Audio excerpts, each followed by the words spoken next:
اعوذ باللہ من الشیطان الرجیم بسم اللہ الرحمن الرحیم عن ابی ہریرہ رضی اللہ تعالی عنہ عن النبی صلی اللہ علیہ وسلم قال سبعۃ یظلهم اللہ تعالی فی ظلہ یوم لا ظل الا ظلہ الامام العادل وشاب نشأ في عبادة ربه ورجل قلبه معلق في المساجد ورجلان تحابا في الله اجتمعا عليه وتفرقا عليه ورجل طالبته امرأة ذات منصب وجمال فقال إني أخاف الله ورجل تصدق أخفى حتى لا تعلم شماله ما تنفق يمينه ورجل ذكر الله خاليا ففاضت عيناه رواہ بخاری و مسلم۔ حضرت ابو ہریرہ رضی اللہ عنہ سے روایت ہے کہ نبی صلی اللہ علیہ وسلم نے ارشاد فرمایا، 7 قسم کے لوگوں کو اللہ تعالیٰ اس دن اپنے سائے میں رکھے گا جس دن اس کے سائے کے سوا کوئی سایہ نہ ہوگا۔ نمبر 1، سربراہ جو منصف ہو۔ نمبر 2، نوجوان جس کی اٹھان بندگی رب میں ہوئی ہو۔ نمبر 3، وہ آدمی جس کا دل مسجد میں اٹکا رہے۔ نمبر 4، وہ 2 آدمی جو محض اللہ کے لیے آپس میں محبت کرے، اسی محبت پر وہ جڑے رہے اور اسی پر آخرکار ایک دوسرے سے جدا ہو۔ نمبر 5، وہ آدمی جس کو صاحب حیثیت اور حسین عورت اپنی طرف بلائے مگر وہ کہے نہیں مجھے اللہ سے ڈر لگتا ہے۔ نمبر 6، وہ آدمی جس نے صدقہ دیا اس قدر چھپا کر کہ بائیں ہاتھ کو بھی خبر نہ ہوئی کہ داہنے ہاتھ نے کیا صدقہ کیا۔ نمبر 7، وہ آدمی جس نے تنہائی میں اللہ کو یاد کیا تو اس کی آنکھوں سے آنسو روا ہو گئے۔ محترم سامعین، بخاری و مسلم کی یہ حدیث جو بھی آپ کے سامنے پیش کی گئی ہے، جس میں ان خوش نصیب بندوں کا ذکر کیا گیا ہے جو قیامت کے دن اللہ کے عرش کے سائے میں یا اللہ کی عنایت کے اور اللہ کی رحمت کے مستحق ہوں گے۔ تربیت اور تعمیر سیرت اور کردار کے باب میں یہ نہایت ہی مؤثر اور ولولہ انگیز حدیث ہے۔ اس میں انسانی نفسیات کا لحاظ کرتے ہوئے نہایت حکیمانہ انداز میں سیرت و کردار کو بنانے اور نیکی کی راہ میں آگے بڑھنے کی ترغیب دی گئی ہے۔ حشر کے میدان میں جب کہ ہر انسان انتہائی بے بس اور بے کس ہوگا، کوئی کسی کی ذرا مدد نہ کرے گا، نفسا نفسی کا عالم ہوگا، ایسے وقت میں وہ خوش نصیب بندے جنہیں اللہ کے عرش کا سایہ نصیب ہوگا،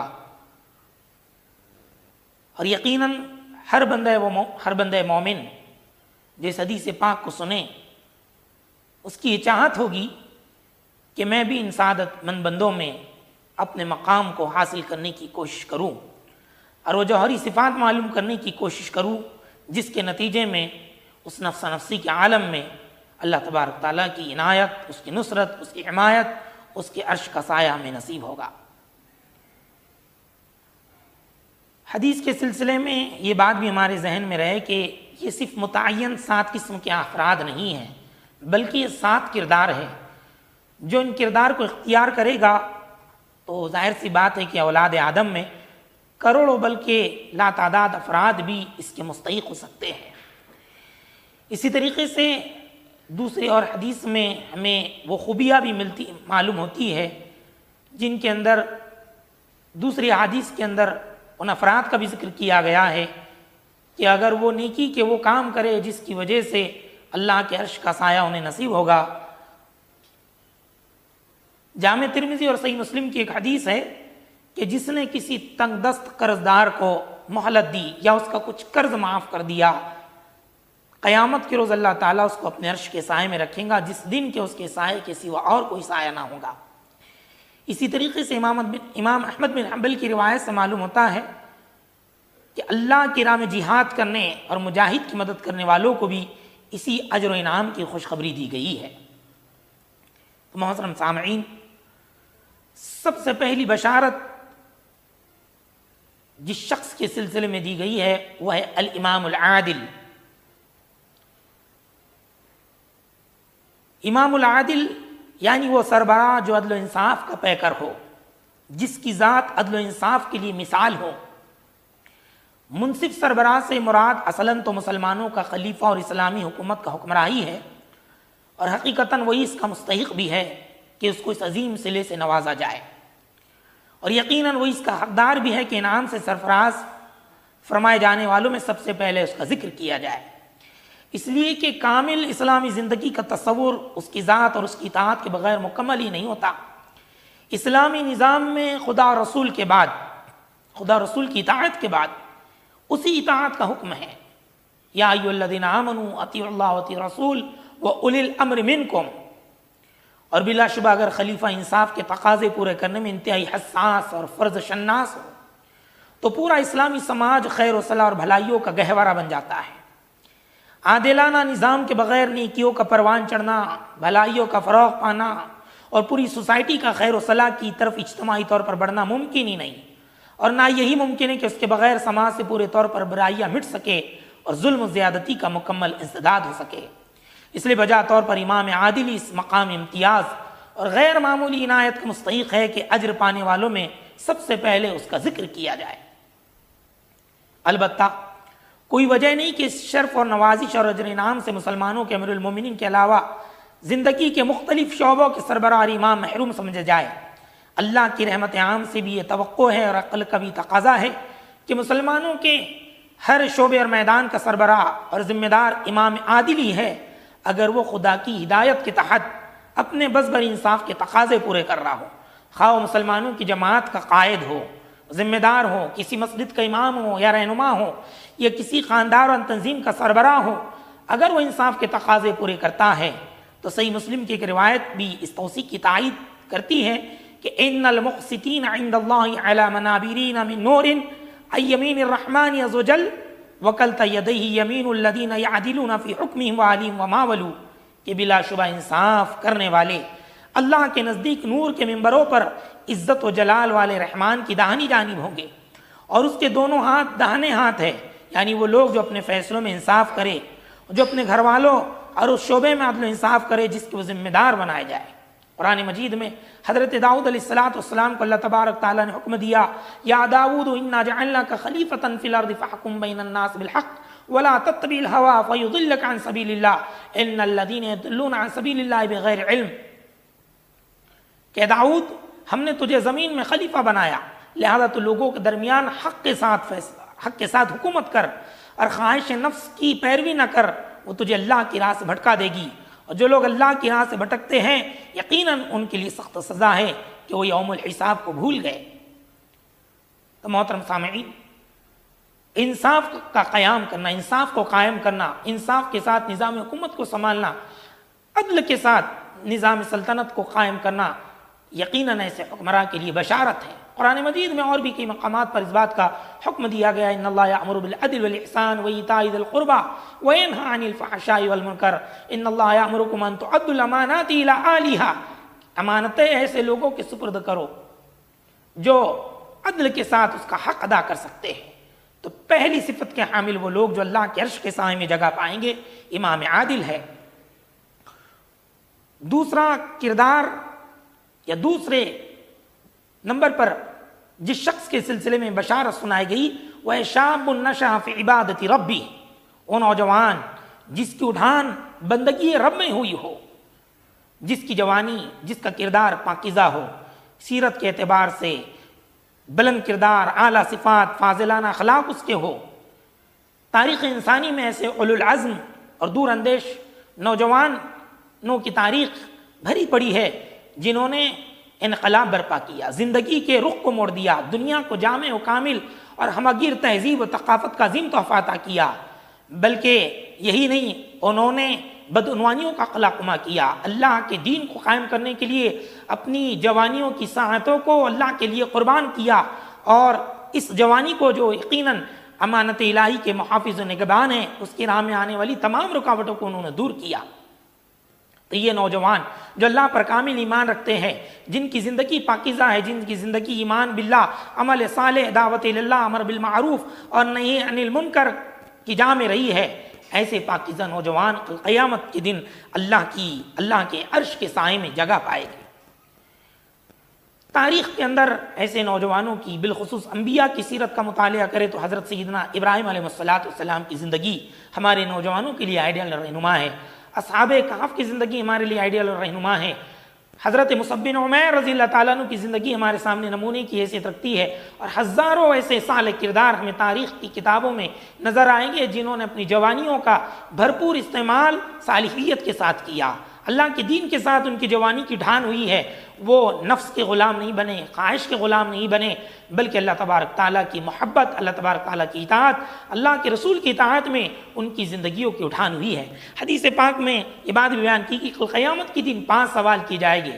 اور ان سوالوں کے جواب دیے بغیر قدم نہیں ہٹیں گے۔ اس میں ایک سوال یہ بھی ہوگا کہ ایک نوجوان نے اپنی جوانی کو کن کاموں میں کھپایا ہے۔ اسی طریقے سے حدیث پاک میں بات بھی کہی گئی ہے کہ 5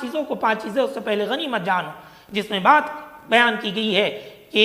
بڑھاپے سے پہلے جوانی کو غنیمت جانو۔ یقیناً جوانی اللہ تبارک تعالیٰ کی عظیم نعمت ہے، تو صالحیت کے ساتھ ہم اپنی جوانی کو گزارے۔ یہ تو حدیث پاک میں ایسے نوجوانوں کے لیے جو صالح بن کر زندگی گزاریں گے اور اللہ تبارک تعالیٰ کی اطاعت کے ساتھ زندگی گزاریں گے، تو ان کی خوش نصیبی کا کیا ٹھکانہ کہ اللہ کے عرش کے سائے میں کوئی سایہ نہیں ہوگا، نفس نفسی کی کیفیت ہوگی۔ اللہ ایسے نیک صالح جوانوں کو اپنے عرش کے سائے میں جگہ عطا فرمائے گا۔ تیسرے نمبر پر جس خوش نصیب بندے کا ذکر کیا گیا ہے، وَرَجُلٌ قَلْبُهُ مُعَلَّقٌ فِي الْمَسَاجِدِ، وہ آدمی جس کا دل مسجد میں اٹکا رہے۔ مسجد سے تعلق اور شغف ایمان کی علامت ہے۔ اللہ کے رسول کا فرمان ہے کہ جس شخص کو دیکھو کہ اس کے مسجد سے شغف ہے تو گواہ ہو جاؤ کہ صاحب ایمان ہے۔ خدا کے جس بندے کو نماز میں آنکھوں کی ٹھنڈک اور قلب کا سرور اور سکون حاصل ہونے لگے، وہ بھلا کب گوارا کرے گا کہ کسی لمحے بھی اس سرور اور سکون اور ٹھنڈک سے محروم ہو جائے۔ وہ نماز پڑھ کر بھی نکلے گا تو اس کا دل مسجد میں اٹکا رہے گا۔ وہ بندہ مومن انتظار کرے گا کہ کب وہ گھڑی پھر آئے گی کہ میں اپنے محبوب کے قدموں میں جا کر اپنے سر کو رکھ کر وہ سکون حاصل کروں۔ تو مسجد سے تعلق رکھنا، نماز سے شغف رکھنا، ایک حقیقی مومن کو یہ چیز نصیب ہو جائے تو اس کی پھر ہم تصور کر سکتے ہیں کہ جس کا دل مسجد میں اٹکا رہے تو اس کی زندگی کیسی پاکیزہ اور دلکش ہوگی، اور ایسے بندے سے پھر جماعت یا تکبیر اولا کیسے چھوٹنے پائے گی، اور کیسے وہ اللہ کے گھر کو چھوڑ کر کسی اور جگہ سکون پائے گا۔ حدیث پاک میں بات بھی عرض کی گئی ہے کہ اللہ کو محبوب جو مقام ہے وہ مسجدیں ہیں، اللہ کو جو مبغوض ہے وہ بازار ہیں، اللہ کے گھر کے اندر بار بار حاضری دینے والے اللہ کے مہمان ہیں۔ تو تیسرے نمبر پر وہ شخص جس کو یہ مقام حاصل ہوگا، اللہ کے عرش کا سایہ نصیب ہو، وہ آدمی جس کا دل مسجد میں اٹکا رہے ہیں۔ چوتھے کردار کے حامل وہ لوگ، وَرَجُلَانِ تَحَابًا فِي اللَّهِ اجْتَمَعَا عَلَيْهِ وَتَفَرَّقَا عَلَيْهِ، وہ دو آدمی محض اللہ کے لیے آپس میں محبت کریں، اسی محبت پر جڑیں اور اسی پر ایک دوسرے سے جدا ہو۔ یہ صفت بھی، یہ نعمت بھی یقیناً بڑی عظیم نعمت ہے کہ بندے مومن کا بندے مومن سے تعلق للہ ہی محبت پر ہو، کوئی دنیاوی غرض، کوئی خاندانی محبت، کوئی علاقہ واریت، زبان اور نسل کی بنیاد پر نہیں، بلکہ دو مسلمانوں کا تعلق اللہ کی محبت ہو۔ ظاہر سی بات ہے کہ جب مومنوں کا ایسا آپس میں تعلق ہوگا، نہ صرف دو مومنوں کا بلکہ اجتماعیت کے ساتھ مومن اس طرح زندگی گزاریں گے تو وہ بنیان مرصوص بنیں گے، وہ مضبوط سیسا پلائی ہوئی دیوار بنیں گے، پھر ایک دوسرے کے ہمدرد ہوں گے، ایک دوسرے کے غم گسار ہوں گے۔ المومن میرات المومن، مومن کے لیے آئینہ ہوگا، وہ ایک دوسرے کے لیے بھلائی کے خوگر ہوں گے، ایک دوسرے کے لیے خیر اور فلاح کے چاہنے والے ہوں گے، وہ یامرہم بالمعروف وینہی عن المنکر، ایک دوسرے کے لیے بھلائی کی دعوت دینے والے، منکرات سے روکنے والے ہوں گے۔ ان کی محبت کی بنیاد آپس میں اللہ کی رضا ہوگی، للہ ہی محبت، جب ملتے اللہ کی خاطر، جب جدا ہوتے اللہ کی خاطر۔ من احب للہ وابغض للہ، من اعطى للہ ومنع للہ فقد استکمل الایمان۔ یہ ایمان کی تکمیل کی علامت ہے کہ محبت اللہ کے لیے ہو، کسی سے بغض ہو وہ بھی اللہ کے لیے ہو، کسی کو دینا وہ اللہ کے لیے ہو، کسی سے اپنے ہاتھوں کو روک دینا اللہ کے لیے۔ فقد استکمل الایمان، جس نے محبت اللہ کے لیے کی، جس نے نفرت اور بغض اللہ کے لیے کیا، جس نے اللہ کے لیے دیا، جس نے اللہ کے لیے روک لیا، اس نے اپنے ایمان کو مکمل کر لیا۔ تو یہ صفت بھی ہمارے اندر ہونی چاہیے کہ ہماری محبت کا مرکز اور محور صرف اور صرف اللہ کی ذات ہونی چاہیے۔ دیکھیے کتنی عظیم نعمت ہے یہ کہ ہم جب ایک دوسرے سے محبت اللہ کے لیے کریں، عرش کا سایہ نصیب ہوگا ہمیں۔ کتنی خوش نصیبی کی بات ہوگی کہ ہماری محبت للہ ہی محبت ہو۔ اللہ ہم سب کو یہ نصیب فرمائے۔ پانچواں کردار جو یہاں پانچویں شخص جس کا تذکرہ کیا گیا، وَرَجُلٌ طَلَبَتْ امْرَأَةٌ ذَاتَ مَنْصَبٍ وَجَمَالٍ فَقَالَ إِنِّي أَخَافُ اللَّهَ، پاک دامن نوجوان، وہ آدمی جس کو صاحب حیثیت اور حسین عورت اپنی طرف بلائے مگر وہ کہے نہیں انی اخاف اللہ، مجھے اللہ سے ڈر لگتا ہے۔ انسان میں جنسی داعیہ اور شہوانی خواہش اس قدر عطا اور پرزور قوت ہے کہ اس قوت سے ٹکر لینا اور اس کے مقابلے میں جمنا اسی وقت ممکن ہے جب آدمی میں زبردست اخلاقی جوہر، بے پناہ قوت ارادی اور خدا کا غیر معمولی خوف ہو، اور بالخصوص جب گناہ پوری رعنائی اور دلکشی کے ساتھ متاع قلب و ہوش لوٹنے پر آمادہ ہو، جوش و شباب کا عالم ہو، تنہائی اور لذت اندوزی کا پورا موقع حاصل ہو اور حسن اور اعزاز خود دعوت دے رہا ہو، ایسے موقع پر معاذ اللہ کہنے کا حوصلہ اور شان یوسفی دکھانے کی ہمت وہی جو مرد کر سکتا ہے جس کی زندگی پر ہر لمحہ خدا کا خوف طاری رہتا ہو اور جو کسی لمحے بھی اپنی کردار کی نگرانی سے غافل نہ ہو۔ بڑے عظیمت کا کام ہے کہ ایک نوجوان اس کو برائی کی دعوت دی جائے اور کہیں انی اخاف اللہ، میں اللہ سے ڈرتا ہوں، میں برائی کا کام نہیں کر سکتا۔ وہ شان یوسفی دکھلائے، خوف خدا اس پر اتنا غالب ہو کہ ساری برائی کے مواقع موجود ہونے کے باوجود وہ اس گناہ کی دعوت کو ٹھکرا دے۔ یقیناً ایسے خوش نصیب نوجوان کے لیے اللہ کے عرش کے سائے سے بڑھ کر اور کیا نعمت ہو سکتی ہو جس نے خدا خوفی کے ساتھ دعوت گناہ کو ٹھکرایا اور اللہ کا خوف اس پر غالب ہوا اور اللہ کی خاطر، اللہ کے خوف کی خاطر اس نے گناہ سے اپنے آپ کو بچایا۔ بالخصوص ایسے گناہ سے جب سارے مواقع موجود تھے، گناہ کی دعوت اسے دی جا رہی تھی اور کسی ایسے موقع پر نہیں بلکہ ایک حسین و جمیل عورت، صاحب حیثی عورت اس کو دعوت دے اور شان یوسفی کے ساتھ کوئے انی اخاف اللہ، میں اللہ سے ڈرتا ہوں، میں یہ گناہ نہیں کر سکتا۔ یقیناً بڑی عظیمت کا کام ہے، ایسے پاک دامن نوجوان کو اللہ کے عرش کا سایہ نصیب ہوگا۔ چھٹا وہ خوش نصیب، وَرَجُلٌ تَصَدَّقَ أَخْفَى حَتَّى لَا تَعْلَمَ شِمَالُهُ مَا تُنْفِقُ يَمِينُهُ، جس نے صدقہ اس قدر چھپا کر دیا کہ بائیں ہاتھ کو بھی خبر نہ ہوئی کہ دانے ہاتھ نے کیا صدقہ کیا ہے۔ اپنا دل پسند مال بندہ مومن اللہ کی راہ میں خرچ کرے،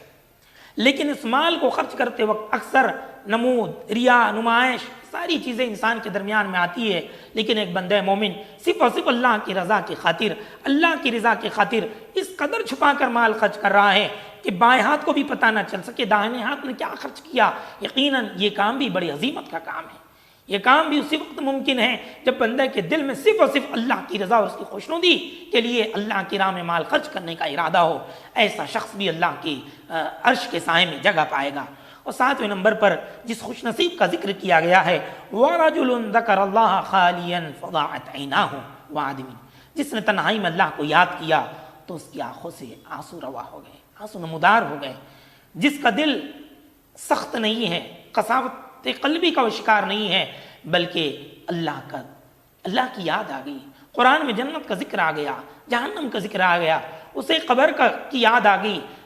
اسے حساب و کتاب یاد آ گیا، اسے میدان حشر یاد آ گیا۔ وہ مجلس میں نہیں ہے، تنہائی کے اندر ہے، اور تنہائی میں پھر اس کے آنسو نکل پڑے۔ اور تنہائی میں حقیقت انسان کی کھلتی ہے کہ آدمی کیا ہے۔ تنہائی میں کوئی بندہ اپنے رب کو یاد کرے، اس کی عظمت و جلال سے لرز کر اس کی آنکھوں سے آنسو روا ہو جائے تو یقیناً وہ بندہ مومن ہے۔ تو یہ سوز و گداز، رقت جذب اور خشیت و گریہ سے جس کا دل بھر آئے اور اللہ کی یاد آتے ہی، اس کا نام سنتے ہی، اس کی عظمت اور اس کے جلال کا ذکر آتے ہی جب ایک بندہ مومن کے آنکھوں سے آنسو روا ہو جائے، ہاتھ اٹھے گناہ یاد آ گئے، ہاتھ اٹھے سابقہ زندگی یاد آ گئی اور فوراً آنکھوں سے آنسو روا ہو گئے، تو وہ آدمی جس نے تنہائی میں اللہ کو یاد کیا، آنکھوں سے آنسو روا ہو گئے، یہ خوش نصیب نوجوان بھی یا یہ خوش نصیب آدمی بھی کل قیامت کے دن اللہ کے عرش کے سائے میں جگہ پائے گا۔ تو محترم سامعین کرام، یہ وہ عظیم کردار ہے، یہ وہ خوش نصیب افراد ہے جو اللہ کے عرش کے سائے میں جگہ پانے والے ہیں۔ ہم اللہ تعالیٰ سے دعا کرتے ہیں کہ رب کریم ہمیں بھی ان افراد میں شامل فرما۔ یہ جو ذکر ہے 7 افراد کا، جو بھی مواقع زندگی میں آئے ان مواقع کو ہم استعمال کر کر ان خوش نصیب بندوں میں ہمارا شمار فرما۔ وآخر دعوانا ان الحمد للہ رب العالمین۔